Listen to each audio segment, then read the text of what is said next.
This is Bryson's car. He found it, traded a dirt bike for it, kind of got it running, and then he left town. He's out serving a mission for the church where he shares the gospel of Jesus Christ with people in another area. And while he's gone, I get to play with the car.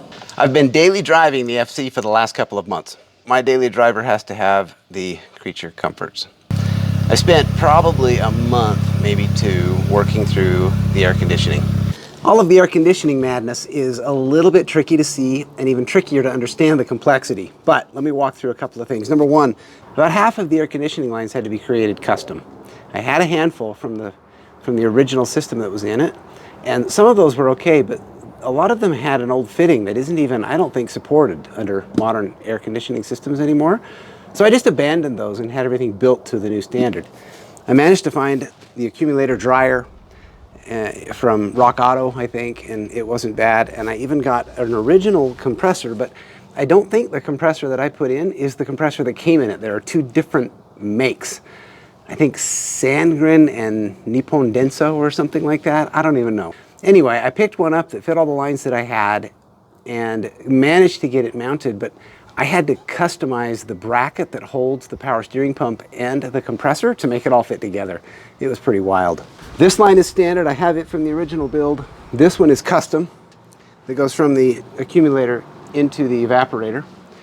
And so is this one that goes from the condenser to the evaporator. The other thing that I did was mounted a completely different condenser fan and set up the ECU to control it. It turns it on when the engine is running, and either of the following conditions: the AC is on, or the engine coolant temperature is above 180 or 185. I figured that might help the system cool just a little bit. One of the biggest challenges I had with the air conditioning is that this ECU recognizes a low or ground condition below 1.2 volts, but the original ECU recognizes ground at 2.4 or something volts. And the way the air conditioning request switch works only gets it down to about that 2 volt range. So I had to put some resistors in line to get the voltage down just a little bit, and I think I've got that thing working now. Air conditioning is a marvelous thing. I also had a strange situation where the tachometer, which is entirely driven by the ECU, would glitch. I would pull up to like a stop sign or a stoplight, and as the RPMs settled down to about that 1000 RPM for idle, it would drop down to 0 for a second and then return, and sometimes do it again. I got in touch with Link ECU support, and they suggested that I change the trigger arming threshold voltage. And I did that, and it seemed to help for a minute, but it wasn't long before it glitched out again. At that point, I got a little adventurous, and I changed the filtering on trigger 1 from a level 1 to a level 2. And so far, so good. Knock on wood, the tachometer hasn't glitched since. It's time for a fill up, so I'm gonna go hit the gas station.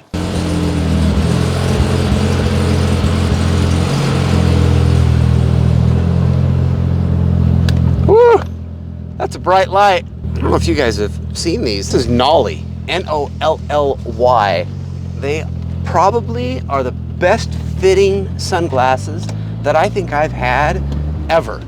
They stay on my face no matter what I do, on the mountain bike, on the snowboard, and they're comfortable. Sometimes I get a pair of sunglasses that pinch my head because I kind of got a big noggin. And after a while, I have to take them off or they give me a headache. These, I can wear these all day long, no problem. And they stay on my head.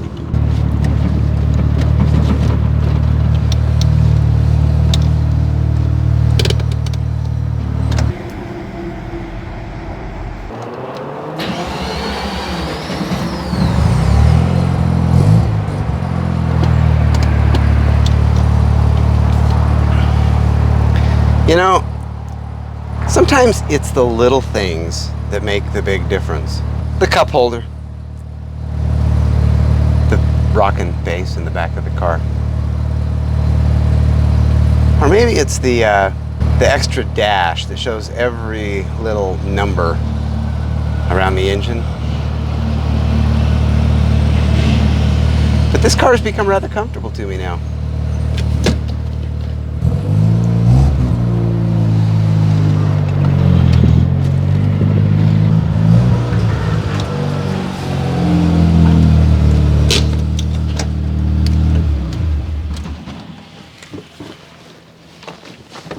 I am expecting some parts today, and I'm not talking about spark plugs and fuel line fittings.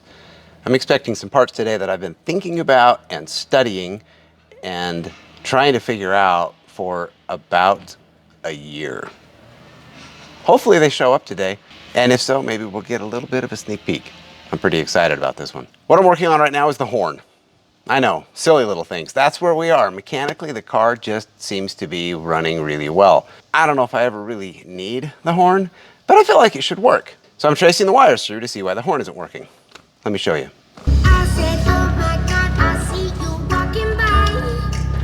The first thing I'm going to do with the horn is check the ends. The ends meaning the actual horn device, the trumpet, the noisemaker under the hood, and then I'm going to check the switch at the steering wheel. If both of those things are working, it means there's something in between. This is a probe.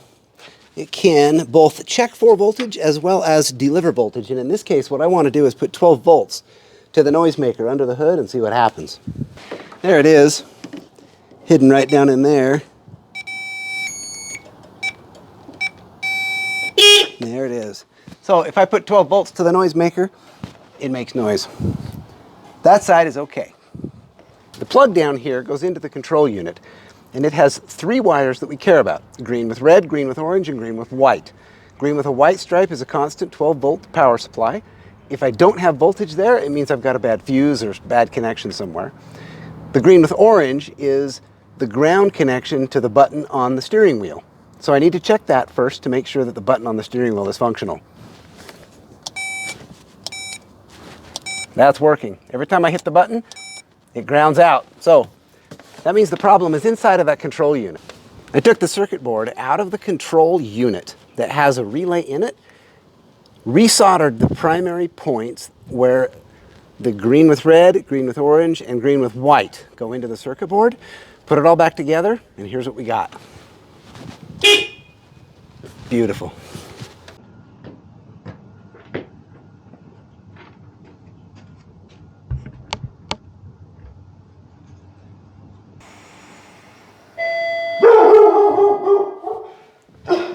You hush. Yeah, you hush. Shh, shh, shh. Hey, you must be Ronald. Hey, sit, sit, sit. Good girl.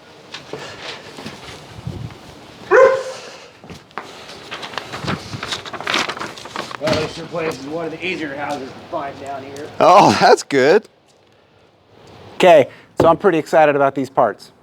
I've inspected them, they're in there. What I expected to be there is there, and they're all in good shape. Unfortunately, I'm out of time for tonight. I have a hot date. I'm going out with my wife. These are going to stay here for a while. I'll catch you next time. We'll get to see what's in the box.